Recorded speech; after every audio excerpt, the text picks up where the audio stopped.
అందరికీనేమో ఈ విశ్వాన్ని సిద్ధం చేశాడు. ఇది అందరికీ. ఈ విశ్వంలో ఆయన్ని ప్రేమించినోడు కూడా ఉంటాడు. ఉన్నాడా లేదా? ఇప్పుడు దేవుడు నమ్మనోడు కూడా విశ్వాన్ని అనుభవిస్తున్నాడా? అనుభవిస్తాడు. దేవుడు లేడన్నవాడు కూడా ఈ సృష్టిని అనుభవిస్తున్నాడా? అనుభవిస్తున్నాడు. వాడు గాలి పీల్చుకుంటాడు, వాడు నీళ్లు తాగుతాడు, వాడు సూర్యుడిని అనుభవిస్తున్నాడు. దేవుడిని ప్రేమించినా ప్రేమించకపోయినా ఈ సృష్టిని సమానంగా అందరికీ ఇచ్చేసిరండి.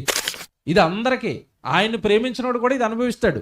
కానీ ఇక్కడ విషయం ఏంటంటే, నేను దేవుడిని నమ్మను, దేవుడు లేడు, దేవుడి కోసం నేను ఏమి చేయనంటే వాడు మిస్ అయిపోయేది ఒకటి ఉంది.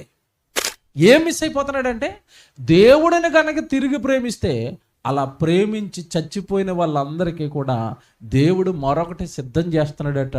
అది తనను ప్రేమించిన వాళ్ళందరూ కోల్పోతారు.